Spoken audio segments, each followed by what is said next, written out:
नमस्कार मित्रांनो, श्रीकांत डोंबोली आज तुमच्यासाठी घेऊन आलोय 2018 ची ऑटोमॅटिक सेलेरिओ सिंगल ओनर गाडी आहे। फक्त 17,000 किलोमीटर चालली आहे। ZX आहे, टॉप एंड व्हेरियंट आहे, नीट अँड क्लीन कंडिशन मध्ये गाडी आहे। या गाडीचे इंटिरियर आणि एक्सटिरियर आपण वॉक अराउंड मध्ये बघून घेऊया। सेलेरिओ X ऑप्शनल मॉडेल आहे। हा ZX आहे, टॉप एंड व्हेरियंट आहे। कंपनी ऑल व्हील्स दिलेले आहेत।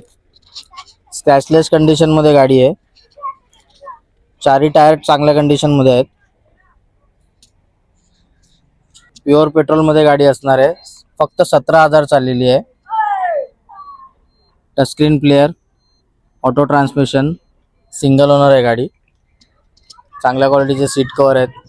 चारी पॉवर विंडो दिलेले आहेत। स्क्रॅचलेस कंडिशन मध्ये इंटिरियर आहे। रेअर प्रोफाइल मध्ये rare viper, spoiler, camera, sensor सर्व दिलेले आहे। तर या गाडीचे डिटेल्स पुन्हा एकदा, 2018 ची गाडी, सिंगल ओनर, ZX आहे, टॉप व्हेरियंट। गाडी फक्त 17,000 किलोमीटर चाललेली आहे with company record. Neat and clean condition मध्ये आहे। या गाडीची ऑफर आपण कोट करत आहोत 4,28,000। किंमत ऑन टेबल निगोशिएबल केली जाईल। धन्यवाद।